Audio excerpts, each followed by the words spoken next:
Hi, Matt McAleer, Director of Equity Strategies, Cumberland Advisors, August 25th, with Shaun Burgess, Portfolio Manager on our fixed income desk. Shaun has plenty of color to give us this week. First, we're going to dive into equities. It was one of those weeks, Shaun, that, when I was going through numbers and so forth, I was a little surprised the S&P was up this week. Felt soggy, felt a little heavy. S&P up, let's call it 80 basis points. Nasdaq, a little growth bid, up about 150 basis points or 1.5%. What I wanted to focus on today, just for 2 minutes before we jump over to you, Shaun, is something we've discussed in the past, and that is looking at your capital in different ways, a long-term bucket and a short-term bucket. And in terms of that shorter-term bucket or intermediate-term bucket, we like to use momentum as an indicator or an analytic that helps us identify decent entry or exit points. And I wanted to just share a couple of charts today to try to exhibit those tendencies, because I use that term often. I use the term relative strength often. I use different terms, and I think it's helpful to give some granularity to the terms I'm using. Yeah. So the first one, we're going to take a 30-day peek at the equity markets. Very timely. Let's go back to July 24th, a month ago. Take a look at the weekly momentum on the 40 industries that we follow. This is provided by Dorsey Wright, who's owned by the Nasdaq, a company that I've been using their analytics for 25 years. If we look all the way to the right, you saw that much of the market was becoming what I refer to as overbought short term. When we start to get to the point where 80 plus, anytime any sectors and industries start to reach that 80 plus in positive weekly momentum, a lot of fuel has been used to get them there. You're not getting much right? over 80. Yeah. So in an example, if we look all the way to the right at oil, 80% of the companies in the oil composite are exhibiting positive weekly momentum. You're just in terms of a return to a median, you're set up just for a sell-off, right? And we spoke about that, especially heading into earnings. So today, just 30 days later, and this is the second chart I wanted to share, you can see where many of these industries have lost their positive momentum. You look at semiconductors all the way to the left. You look at, we could take a peek at restaurants. We could take a look at real estate, steel. Some of these areas are exhibiting some extreme negative readings. So momentum, as an analytic, when it is in the middle of that chart that I'm showing you, it doesn't offer much of an edge. Where it offers an edge is when we look at the extreme readings, 80 plus or under 20. And you notice that color on the graph. Green means go. When we start to see these extremes on the oversold portion of weekly momentum, we want to have a buy chart ready. And that's what we're working on right now. In tactical trend, we did buy this week. Yesterday, Thursday, we bought XLI, which is a spider industrial ETF. Industrials have exhibited fantastic relative strength, relative versus the market.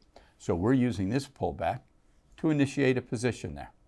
We can also use momentum indicators in other asset classes.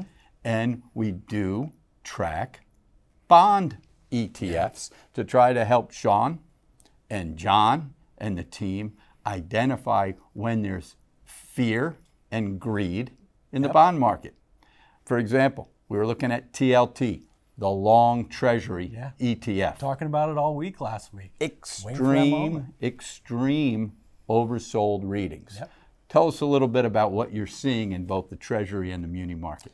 Yeah, as you said, TLT has been on our radar now for the last couple of weeks. The last couple of weeks we talked about the pressure you're seeing in Treasuries, especially the 10 and the 30-year area, where you had a pretty big move over the last, let's say since the beginning of the month. This week we saw some reversion. We saw some, some buying coming back into the market. It was a little oversold. For us, that's a good sign that, the market's come to get a little maybe more comfortable with the Fed's longer, higher for longer rhetoric.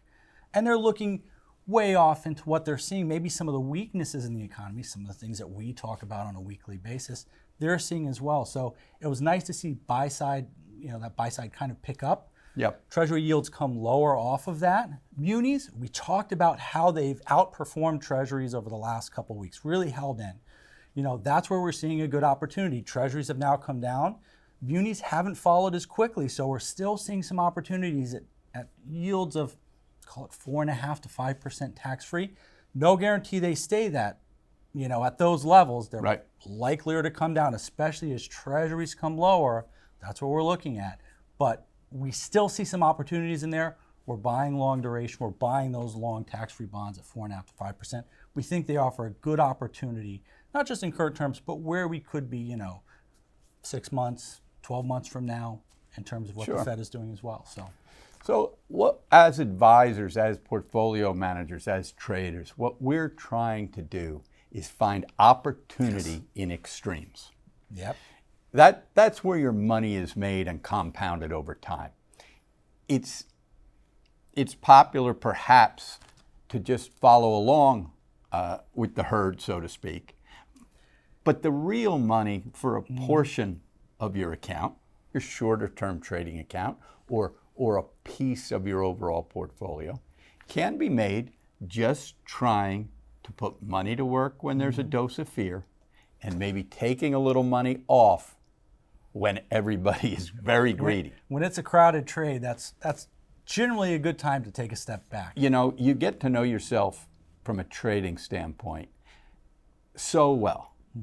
And having traded for years now, I can physically feel when I need to lean in to how I feel emotionally and physically.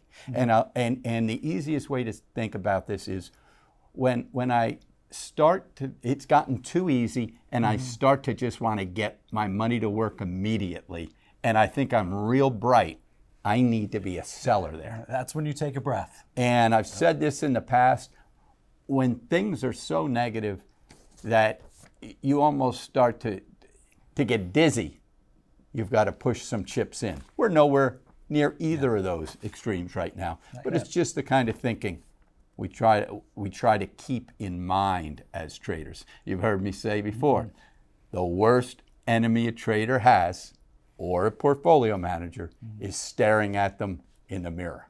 Yep. So work on psychology as much as working on fundamentals and macro, and we'll take it from there. The Moose will be back next Friday. Yep. He'll have a update on bonds, update on the global macro. He'll be back in it. We'll see if we can make some money. Enjoy the weekend.